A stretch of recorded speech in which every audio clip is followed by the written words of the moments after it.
This is Deepak and you all are watching my YouTube channel Intelligence. So today we are going to discuss for agriculture and we had completed question number 97 till.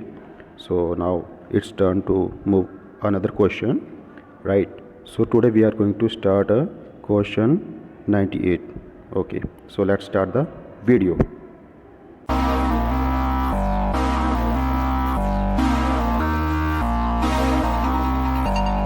Question number 98 आपके सामने दिया हुआ है. Which of the following is not true with the context to climatic conditions required to the cultivation of maize. तो इसमें बताया गया है नीचे जो कुछ स्टेटमेंट्स दिए गए हैं जो कि क्लाइमेटिक कंडीशन से रिलेटेड है, किसकी, मेज़ की जो है कल्टीवेशन से रिलेटेड है. तो इसमें से वो कौन सा पॉइंट जो है मेज़ से रिलेवेंट नहीं है या वो कहने का झूठ है. तो इसका ऑप्शन है, देखिए, it requires temperature between 21 degree Celsius to 27 degree Celsius. And second point, it requires all alluvial soil. Option third, it needs heavy rainfall. And fourth option, it needs 210 frost free days. So here is the option C is both third and fourth. It means these are all the false statements, right? It needs heavy rainfall, yeah, and it needs 210 frost free days, so it is not true. तो हम लोग कह सकते हैं कि भाई यहाँ पे जो ऑप्शन है आपका वो सी करेक्ट होगा, मतलब स्टेटमेंट जो है वो थर्ड और जो फोर्थ है वो दोनों के दोनों गलत हैं. चलिए नेक्स्ट क्वेश्चन की तरफ मूव करते हैं. Question number 99. India is the largest producer as well as the consumer of dash in the world. Options are cotton, maize, wheat, pulses. So यहाँ पे जो आपका ऑप्शन रहेगा वो रहेगा डी, पल्सेस. दालों अगर देखा जाए तो दाल को उगाने से संबंधित जो है कहीं कहीं हम लोग प्रोड्यूसर भी रहे हैं, बहुत ज़्यादा बड़े स्तर पे हम लोग प्रोड्यूसर भी हैं और इसके कंज्यूमर भी हैं. ठीक है, हम लोग बहुत ज़्यादा कंज्यूम भी करते हैं दाल. चलिए क्वेश्चन नंबर 100 की तरफ आते हैं. तूर, उड़द, मूंग आर. Options are cereal crops, commercial crops, plantation crops, pulses. तो यहाँ पे जो ऑप्शन रहेगा वो रहेगा पल्सेस. भाई तूर, उड़द और जो मूंग है वो क्या है, दालें ही तो हैं, राइट. चलिए question number 101. Which of the following states are the major producers of pulses. Your options are Madhya Pradesh, Uttar Pradesh, Rajasthan, Maharashtra. तो यहाँ पे जो आपका ऑप्शन है वो है डी, ऑल ऑफ दीज. इन जगह में जो है, सभी जगह में जो है दालों को उगाया जाता है, राइट. इम्पोर्टेंट क्वेश्चन हम लोग डिस्कस कर रहे हैं और ये पक्का है कि क्वेश्चन इसी टाइप से आएंगे. हो सकता है बिल्कुल ऐसे ही आए क्वेश्चन, ठीक है. तो पॉसिबल हो तो वीडियो स्किप ना करें और एकदम बेहतरीन तरीके से पढ़ें. मैंने आपको पहले भी बोल चुका हूँ कि वीडियो को सिर्फ आपको जो है फॉर्मेलिटी के लिए नहीं देखना है, उसको समझना भी है. और इवन मैं आपको समझा भी रहा हूँ तो ध्यान से उसको आप लोग समझें, ठीक है. चलिए क्वेश्चन नंबर 102 की तरफ आते हैं. Name a crop grown in the zaid season. इनमें से कौन सी एक क्रॉप है जो कि ज़ैद सीज़न में उगाई जाती है. So options are groundnut, jute, mustard, watermelon. तो यहाँ पे जो ऑप्शन रहेगा वो रहेगा आपका वाटरमेलन, राइट. चलिए नेक्स्ट क्वेश्चन है question number 103. Which crops come under the classification of millets. आपके ऑप्शन हैं peas and maize, mustard and soybean, urad and moong, jowar and bajra. तो इसमें बोला गया है कौन सी क्रॉप जो है वो मिलेट्स के अंडर में आती है. तो इसका ऑप्शन है D, jowar and bajra. Millets होते क्या हैं, मिलेट्स मतलब मोटा अनाज, ठीक है, जिसमें रागी भी आता है, आपका ज्वार बाजरा भी आता है, ठीक है, और मेज़ भी आ जाता है. चलिए क्वेश्चन नंबर 104 की तरफ बढ़ते हैं. Millets have high nutritional value and are rich in. Very important question, पक्का आ सकता है भाई. जो मिलेट्स होते हैं उसमें हाई न्यूट्रिशनल वैल्यू होते हैं और किस चीज़ को लेकर बहुत रिच होता है वो. आपके ऑप्शन है iron, calcium, minerals, phosphate, proteins. तो यहाँ पे ऑप्शन रहेगा आपका आयरन और कैल्शियम. आयरन एंड कैल्शियम बहुत ज़्यादा होता है मिलेट्स में, ठीक है, और इसको कोर्स ग्रेन के नाम से भी जाना जाता है. याद रखिएगा, COARSE, कोर्स ग्रेन के नाम से भी बहुत बार एग्जाम में पूछा जा सकता है, तो आप लोग उसको ध्यान रखें. चलिए क्वेश्चन नंबर 105 की तरफ बढ़ते हैं. Jowar is the dash most important food crops with respect to areas and production. Options are first, second, third, fourth. तो यहाँ पे जो ऑप्शन रहेगा वो रहेगा आपका ऑप्शन सी, थर्ड. भाई ज्वार को जो है हम लोग उगाते हैं और ये बहुत एक इम्पोर्टेंट फूड क्रॉप है, ठीक है। तो हम उस हिसाब से हम लोग कौन से नंबर पे आते हैं कहीं ना कहीं, या कह सकते हैं कि it is the third most जो है इम्पोर्टेंट फूड क्रॉप है कहीं ना कहीं, जिसको एक बहुत बड़े मतलब एरिया में और प्रोडक्शन में मतलब किया जाता है इसका। चलिए क्वेश्चन नंबर 106 की तरफ आते हैं। Jowar is a rain fed crop mostly grown in the most areas which needs dash irrigation. ज्वार एक जो है एक रेन फेड क्रॉप है जो कि मोस्टली ऐसे एरिया में उगाई जाती हैं जहाँ पे थोड़ा मॉइस्चर टाइप का एरिया होता है, जिसको कि कहीं ना कहीं मतलब लेस इरिगेशन की ज़रूरत पड़ती है। तो यहाँ पे ऑप्शन रहेगा आपका लेस, ठीक है। Question number 107, name a major jowar producing state. Options are Haryana, Punjab, Uttar Pradesh, Maharashtra. भाई ज्वार को जो है सबसे ज़्यादा कौन सा जो है स्टेट उगाता है, तो आपका यहाँ पे ऑप्शन रहेगा डी, महाराष्ट्र। याद रखिए, है ना। ज्वार जो है जो सबसे ज़्यादा कहाँ उगता है, महाराष्ट्र में उगता है, याद रखें। क्वेश्चन आपका, which is the third most important cereal crop in India after rice and wheat. तो आपके ऑप्शन है ज्वार, मेज़, बाजरा, पल्सेस। तो यहाँ पे जो ऑप्शन रहेगा वो रहेगा बी, मेज़। भाई सबसे थर्ड जो मोस्ट इम्पोर्टेंट सीरियल क्रॉप में आती है ये, CEREAL, सीरियल मतलब होता है अनाज, ठीक है। तो राइस व्हीट के बाद जो है मेज़ जो है वो थर्ड नंबर में है सीरियल क्रॉप को लेके इंडिया में, ठीक है। चलिए नेक्स्ट क्वेश्चन की तरफ मूव करते हैं। सो नेक्स्ट क्वेश्चन है, India is the dash largest producer as well as consumer of pulses in the world. भाई इंडिया जो है लार्जेस्ट प्रोड्यूसर है और एक बहुत कहीं ना कहीं कंज्यूमर भी है पल्सेस को लेके। तो हम लोग कौन से पोजीशन में हैं, आपके ऑप्शन है फर्स्ट, सेकंड, थर्ड, फोर्थ। तो यहाँ पे हम लोग हैं फर्स्ट में, ठीक है। चलिए नेक्स्ट क्वेश्चन है आपका, बाजरा ग्रोज वेल ऑन। बाजरा जो है वो कौन सी मिट्टी में सही से उग पाता है। तो आपके ऑप्शन है alluvial and loamy soil, alluvial and sandy soil, sandy soils and shallow black soil, या एलुवियल एंड क्लेई सॉइल। तो यहाँ पे ऑप्शन सी है आपका sandy soils and shallow black soil, right. अगला क्वेश्चन है, which of the following pulses crop is grown as a kharif and a rabi crop. इसमें से जो कौन सी एक फसल है जिसको जो कह सकते हैं कि वो खरीफ और रबी क्रॉप दोनों में कहीं ना कहीं आती है। तो यहाँ पे देखिए बताया गया है कैस्टर, ग्राउंडनट, सोयाबीन, लिनसीड। तो यहाँ पे जो आपका ऑप्शन रहेगा ए, वो है कैस्टर, राइट। चलिए नेक्स्ट क्वेश्चन की तरफ मूव करते हैं। Being leguminous crop, pulses help in restoring soil fertility by fixing nitrogen from the air except। भाई हम लोग लेग्यूमिनस क्रॉप की बात करें तो लेग्यूमिनस क्रॉप कौन सी होती है, जो छिलके वाली होती है। आपने देखा होगा जैसे मटर, मटर देखा आपने, वो भी क्या है, वो परत परत में होता है। छिलके वाली जो है वो क्रॉप्स है कहीं ना कहीं, है ना, छिलके तो खाते हो आप उसको। तो ये जो पल्सेस होती हैं ये कहीं ना कहीं जो मिट्टी में जो है नाइट्रोजन को फिक्स कर देती है और कहीं ना कहीं मिट्टी के जो है उसकी उपजाऊपन को जो है वो मेंटेन रखती है, उसको बढ़ाती है, ठीक है। तो ऐसी कौन सी दाल है, तो आपका ऑप्शन है उड़द, अरहर, मूंग, मसूर। तो यहाँ पे आपका जो ऑप्शन रहेगा वो रहेगा बी, अरहर। वेरी इंपॉर्टेंट क्वेश्चन है। चलिए अगला क्वेश्चन है 114, विच of the following is not an important plantation crop of India. Options R T, coffee, रबड़, ग्रेप्स।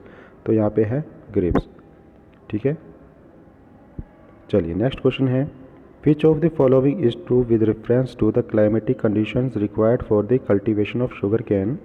इसमें से कौन सी जो एक स्टेटमेंट जो कहने की ट्रू है, किस चीज़ की रेफरेंस को लेके जो कल्टीवेशन होती है शुगर कैन उससे रिलेटेड जो क्लाइमेटिक कंडीशन है उसके ऊपर यहाँ चर्चा हो रही है। तो यहाँ पे ऑप्शन दिए गए हैं, आपको बताना है इसमें से करेक्ट कौन सा है। It grows well in hot and humid climate, it needs temperature of 21 degrees Celsius to 27 degrees Celsius. Option third, it needs an annual rainfall between 75 to 100 centimeter. या option four, it can be grown on variety of soils. तो यहाँ पे देखिए option दिए गए हैं both first and second, both second and third, या both third and fourth, या ऑल ऑफ दिस। तो यहाँ पे अगर आपने किताब के अंदर जो है बहुत सी क्रॉप्स की जो क्लाइमेटिक कंडीशन के बारे में पढ़ा होगा तो आप लोग जो है इसको समझ सकते हैं, ठीक है। और ये ध्यान रखिए कि ये टॉपिक आपका क्लियर होना चाहिए, एग्ज़ाम में बिल्कुल इस तरह का क्वेश्चन आ सकता है। तो यहाँ पे जितनी भी स्टेटमेंट है वो कहीं ना ट्रू हैं शुगर कैन की कल्टीवेशन को लेके, उसकी क्लाइमेटिक कंडीशन को लेके। तो यहाँ पे हम लोग आएंगे option D, all of these, right. चलिए नेक्स्ट क्वेश्चन है, what is Indian position with respect to production of sugarcane. भाई इंडिया की पोजीशन देखी जाए अगर शुगर कैन की प्रोडक्शन के रिस्पेक्ट में तो हम लोग कौन से स्थान पे हैं, तो यहाँ पे आपके ऑप्शन बताए गए हैं। It is the second larger producer after Brazil, it is the largest producer, it is the second largest producer after Egypt, या it is the second largest producer after Australia. तो यहाँ पे जो आपका ऑप्शन है वो है ए, बिल्कुल करेक्ट है। It is the second larger producer after Brazil, right. मैं आपको बता दूं कि जैसे हम लोग ये चैप्टर कर रहे हैं इसके अलावा जैसे ये तो वीडियो मैं बना ही रहा हूँ, और सबसे शुरुआत में भी मैंने जो है टर्म फर्स्ट की जो है वो कुछ और जो है MCQ बेस पे एक वीडियो बनाई है, तो आप लोग उसको भी देख सकते हैं, ठीक है। बाकी इस चैप्टर का तो मैंने पार्ट बना ही दी है, फर्स्ट सेकेंड थर्ड, आज थर्ड जो है इसका आ जाएगा पार्ट, ठीक है। और फिर इसके बाद असर्शन रीजनिंग के बेस पे भी मैं क्वेश्चन आपको जो है दे दूँगा, उसके लिए भी वीडियो बनानी है हमें अभी, ठीक है। चलिए अभी अगले क्वेश्चन की तरफ मूव करते हैं। Question number 117। आई होप आप लोगों को समझ में आ रहा होगा, ठीक है।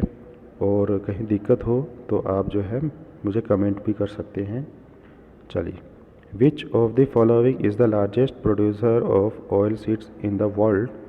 इसमें से कौन सा जो एक लार्जेस्ट प्रोड्यूसर है ऑयल सीड्स को लेके वर्ल्ड में, ठीक है। आपके ऑप्शन है USA, चाइना, इंडिया, ब्राज़ील। तो यहाँ पे आपका ऑप्शन है इंडिया। क्वेश्चन नंबर 118 की तरफ मूव करते हैं।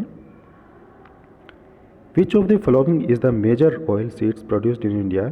इसमें से कौन सा जो है मतलब कह सकते हैं कि कौन सी एक मेजर ऑयल सीड्स है जो कि इंडिया में बहुत ज़्यादा कहने के प्रोड्यूस होता है।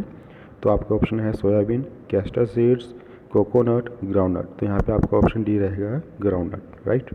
याद रखिए मूंगफली जिसको हम लोग कहते हैं मूंगफली। विच of the following is the largest producer of groundnut. भाई कौन सा जो एक स्टेट है जो कि कोई कहीं ना कहीं देखते हैं कि एक लार्जेस्ट प्रोड्यूसर है ग्राउंडनट को लेके। तो आपके ऑप्शन है कर्नाटका, गुजरात, तमिलनाडु, आंध्र प्रदेश। तो यहाँ पे आपका ऑप्शन डी रहेगा Andhra Pradesh, right. Next question आपको स्क्रीन में दिख रहा होगा। Question number 120। Dash is a example of plantation crop. तो प्लांटेशन क्रॉप का इनमें से कौन सा एक एग्जाम्पल है। आपके ऑप्शन है T, wheat, sugar cane, groundnut. तो यहाँ पे ऑप्शन जो रहेगा वो रहेगा आपका ए, टी, ठीक है। चलिए अगला देखिए, इस तरह से भी एग्जाम में पूछ सकता है। क्वेश्चन नंबर 121, ध्यान दीजिएगा। क्वेश्चन नंबर 121 में बोला गया है which of the following is a beverage crop. इनमें से कौन सा जो है एक बेवरेज क्रॉप है। बेवरेज क्रॉप कौन सी होती है जो पीने योग्य हो, जिसको हम लोग पी सकते हैं, राइट। तो आपके ऑप्शन दिए गए हैं जैसे wheat, sugar cane, T, coffee. तो यहाँ पे ऑप्शन दिए गए हैं, आपको तो ऑप्शन दिख रहे होंगे। तो अगर देखा जाए तो जो थर्ड और जो फोर्थ पॉइंट है टी एंड कॉफ़ी, ये बेवरेज क्रॉप है। तो यहाँ पे हम आग बंद करके जो है ऑप्शन सी को करेक्ट कर सकते हैं, राइट। चलिए अगला क्वेश्चन है which of the following is true with the reference to the climatic condition required for the growth of tea. अब ग्रोथ ऑफ ट्री को लेकर कुछ स्टेटमेंट्स दिए गए हैं, तो वो कौन सी जो है सही स्टेटमेंट है उसके बारे में हमें बताना है। तो पहला पॉइंट है आपका it grows well in tropical and सब ट्रॉपिकल क्लाइमेट। अगला है it needs fertile well drained soil rich in humus and organic matter. बिल्कुल राइट है ये भी। Option third T bushes require warm and moist free climate. बिल्कुल सही बात। Frequent showers evenly distributed over the year ensure continuous growth of tender leaves. बिल्कुल ठीक है। तो हम लोग कह सकते हैं कि ऑल ऑफ दिस जो है इसका आंसर करेक्ट होगा ऑप्शन डी। चलिए क्वेश्चन नंबर 123 की तरफ बढ़ते हैं। Which of the following state is the leading producer of T. इनमें से कौन सा जो एक स्टेट है जहाँ पे कि टी को सबसे ज़्यादा उगाया जाता है। तो आपका ऑप्शन ए है असम। याद रखिए असम जो है सबसे बड़ा जो है बहुत बड़ा प्रोड्यूसर है टी को लेके। चलिए क्वेश्चन नंबर 124 की तरफ बढ़ते हैं। Which of the following hills are major producer of coffee in India. अब देखिए हम लोग देखते हैं कि कौन से एक हिल एरिया में जो है सबसे ज़्यादा कॉफ़ी को उगाया जाता है। तो आपके ऑप्शन है इसमें Shivalik hills, Nilgiri hills, Mahadev hills, Garo Khasi, Jaintia hills. तो यहाँ पे जो ऑप्शन बी रहेगा वो रहेगा आपका बिल्कुल करेक्ट, नीलगिरी हिल्स। ओके चलिए नेक्स्ट क्वेश्चन 125। द हॉर्टिकल्चर इंक्लूड्स, बहुत इंपॉर्टेंट क्वेश्चन है। The horticulture includes options are cultivation of fruits and vegetables, cultivation of commercial crops, cultivation of plantation crops, cultivation of cereals। तो यहाँ पे जो ऑप्शन ए है वो बिल्कुल करेक्ट है, cultivation of fruits and vegetables, इसका बिल्कुल राइट आंसर होगा यहाँ पे। ओके भाई, जो हॉर्टिकल्चर है उसमें जो है किस चीज़ की खेती की जाती है, फ्रूट्स, फ्लावर्स एंड वेजिटेबल्स की, याद रखिए। फ्लावर्स नहीं लिखा गया तो इसको भी आप लोग ध्यान रख सकते हो कि फ्लावर्स, फ्रूट्स और वेजिटेबल को लेके इनको सबको क्या कहा गया है, जब इनकी कल्टीवेशन करती हैं तो इसको कहा गया है हॉर्टिकल्चर, याद रखेंगे। चलिए अगला है, which of the following climate condition is not suitable for the growth of रबड़। इनमें से कौन सा जो है क्लाइमेटिक कंडीशन जो कि संबंधित नहीं है ग्रोथ ऑफ रबड़ से लेके, तो आपके ऑप्शन है it requires moist and humid climate, option B it requires rainfall less than 50 centimetre, option 3 it needs temperature above 25 degree Celsius, या option 4 it can be grown in all type of soil. तो यहाँ पे जो option रहेगा वो आपका रहेगा second और फोर्थ, तो यहाँ पे जो ऑप्शन सी करेक्ट है, ठीक है। It requires rainfall less than 50 centimetre and it can be grown in all type of soil. चलिए question number 127, which of the following is not a fibre crop. इनमें से कौन सी एक जो फाइबर क्रॉप नहीं है, ठीक है। आपके ऑप्शन है कॉटन, जूट, हेम्प, रबड़, तो यहाँ पे ऑप्शन डी रहेगा आपका रबड़, ठीक है। फाइबर क्रॉप कौन सी होती है, जो रेशेदार वाली होती है, ठीक है। अब इसमें से बोला गया कि भाई जो रेशेदार क्रॉप नहीं है, कौन सी नहीं है, रबड़। रबड़ में क्या कोई रेशा होता है क्या, नहीं होता है, राइट। चलिए नेक्स्ट क्वेश्चन नंबर 128 की तरफ मूव करते हैं। Which of the following fibre crop is obtain from cocoon of the silk worms. भाई इनमें से कौन सा एक फाइबर क्रॉप है जो कि हम लोग प्राप्त करते हैं, जो कोकून होता है उसमें से, ठीक है, जो कि सिल्क वर्म्स के द्वारा बनाए जाते हैं। तो आपके ऑप्शन है, मतलब किस टाइप का जो है ये फाइबर क्रॉप होता है, तो आपका ऑप्शन है natural silk, synthetic silk, cotton, jute. तो यहाँ पे जो ऑप्शन रहेगा वो रहेगा natural silk, right. Question number 129, rearing of silk worms of the for the production of silk is known as. Rearing मतलब क्या होता है, ध्यान रखिए, रियरिंग मतलब होता है पालना। तो जो हम लोग सिल्क वर्म्स को पालते हैं, रेशमी कीड़े जिसको हम लोग कहते हैं, ठीक है, और उससे रिलेटेड जो प्रोडक्शन करते हैं, जैसे कि प्रोडक्शन करते हैं हम सिल्क की, तो इसको किस नाम से जाना जाता है, तो आपको याद रखिए हमेशा सेरीकल्चर के नाम से जाना जाता है, right. Very very important question है भाई वो। क्वेश्चन नंबर 130 की बात करते हैं, तो इसमें दिया गया है, which of the following crops is grown in dryer parts of the black soil, black cotton soil और द डेक्कन प्लेट्यू। तो आपको देखिए इसमें बताना है कि कौन सी क्रॉप जो है वो कि ड्राई पार्ट्स में उगाई जाती है, जो डेक्कन प्लेट्यूज एरियाज है वहाँ पे, और जहाँ पे कि ब्लैक कॉटन सॉइल, जो ब्लैक कॉटन सॉइल भी मिल जाती है। तो इसमें से कौन सी चीज़ को उगाया जाता है, कौन सी क्रॉप को उगाया जाता है, तो ऑप्शन है बी, कॉटन, ठीक है। नेक्स्ट क्वेश्चन है, which of the following is a known as a golden fibre. तो यहाँ पे जो ऑप्शन रहेगा वो आपका रहेगा बी, जूट। जूट को जो है गोल्डन फाइबर के नाम से भी जाना जाता है, ठीक है। अब देखिए यहाँ पे जो नेक्स्ट क्वेश्चन पूछ लिया गया वो पूछ लिया गया क्लाइमेटिक कंडीशन किससे रिलेटेड, कल्टीवेशन ऑफ कॉटन से रिलेटेड, क्वेश्चन नंबर 132 में। तो देखिए इसमें इसके फीचर्स दिए गए हैं, it's need black soil, it needs 210 frost free days and bright sunshine, it needs 6 to 8 months to mature, या ऑप्शन 4 है it needs high temperature light rainfall. तो यहाँ पे जो ऑल ऑफ दिस इसका बिल्कुल करेक्ट आंसर होगा, राइट। ये सारी चीज़ें जो है कॉटन के लिए बहुत ज़्यादा जरूरी होती है। Question number 133, which of the following states are the major producer of jute.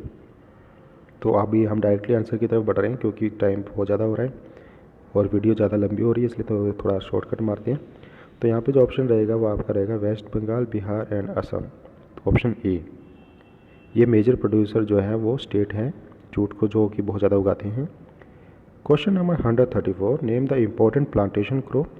तो कुछ प्लांटेशन क्रॉप के जो है हमें नाम बताने हैं। तो इसमें ऑप्शन जो रहेगा आपका रहेगा tea, coffee, rubber, sugar cane and banana, right. Plantation crop है ये, ठीक है। How does sugar cane take to grow. भाई हाँ, कितना समय लेती है, हाउ लॉन्ग डज, कितना समय लेती है शुगर कैन जो है ग्रो करने में, तो ऑलमोस्ट 1 ईयर है, ठीक है। और सबसे ज़्यादा टाइम इसी फसल में लगता है। Question number 136, which crop needs manual labour from sowing to harvesting. किस क्रॉप को जो है कहने की मैनुअल लेबर की बहुत ज़्यादा नीड होती है, मतलब बुआई से लेके उसकी कटाई तक। तो आपके ऑप्शन है sugar cane. Question number 137, name a major banana producing state of India. तो आपके ऑप्शन है यहाँ पे आंध्र प्रदेश, तेलंगाना, मेघालय, केरला। तो यहाँ पे जो केरला इसका राइट आंसर होगा। सबसे ज़्यादा जो बनाना प्रोड्यूसिंग स्टेट है जहाँ पे बनाना बहुत ज़्यादा उगाया जाता है तो वो है केरला। अगला question number 38, where is the rubber mainly grown. जो रबड़ है उसको अधिकतर कहाँ उगाया जाता है तो वह है Andaman and Nicobar. Question number 139 की तरफ बढ़ते हैं।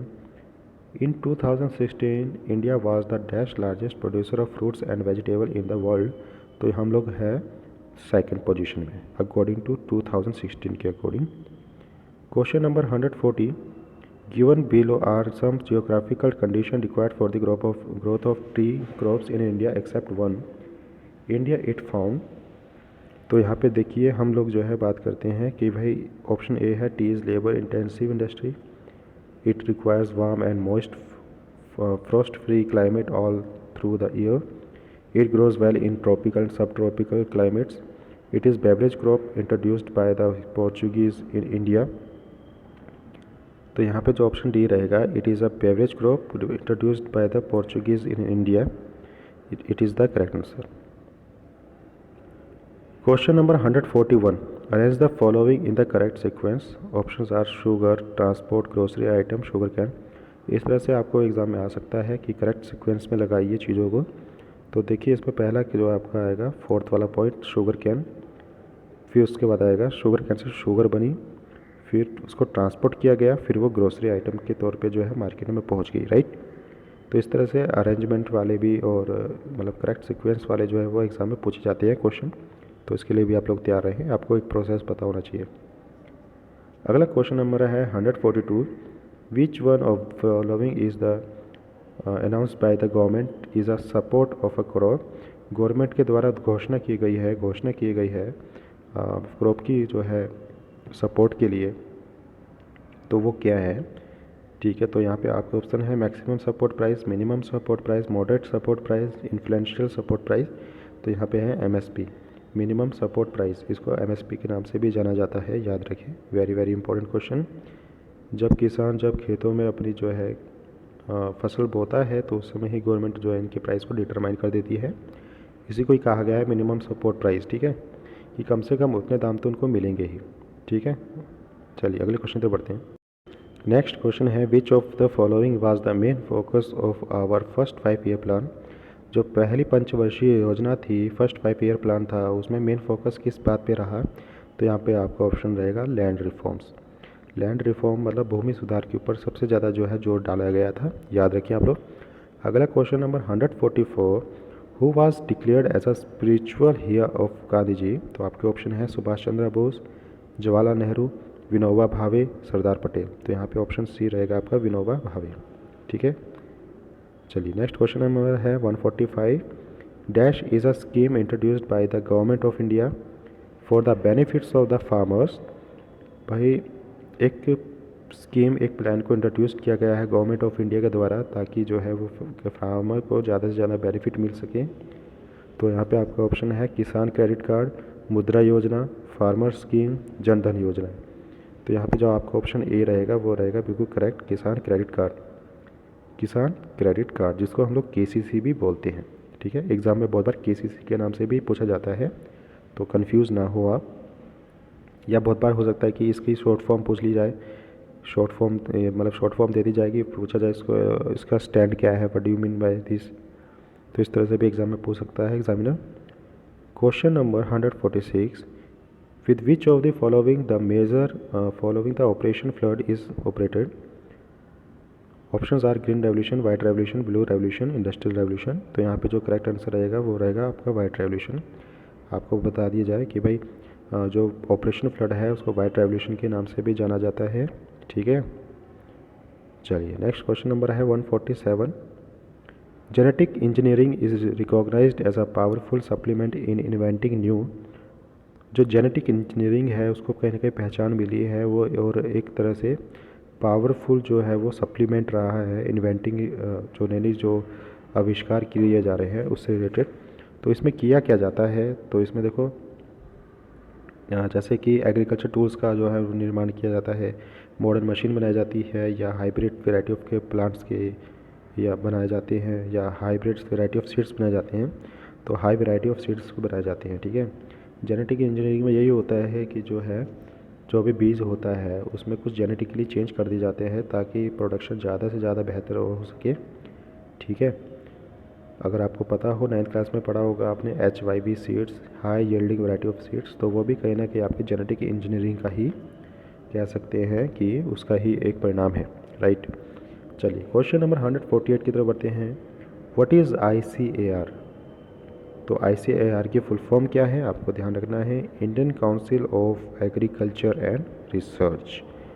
राइट, तो बेहतरीन तरीके से तैयारी कीजिए, और मैंने इसको 3 पार्ट में जो है चैप्टर को कंप्लीट कर दिया है। क्वेश्चन थोड़ा घुमा के दे दिया जाएगा, ठीक है, और कुछ नहीं है। बाकी जो है वीडियो को लाइक शेयर एंड सब्सक्राइब जरूर करें। तो आज के इतना काफ़ी है, धन्यवाद।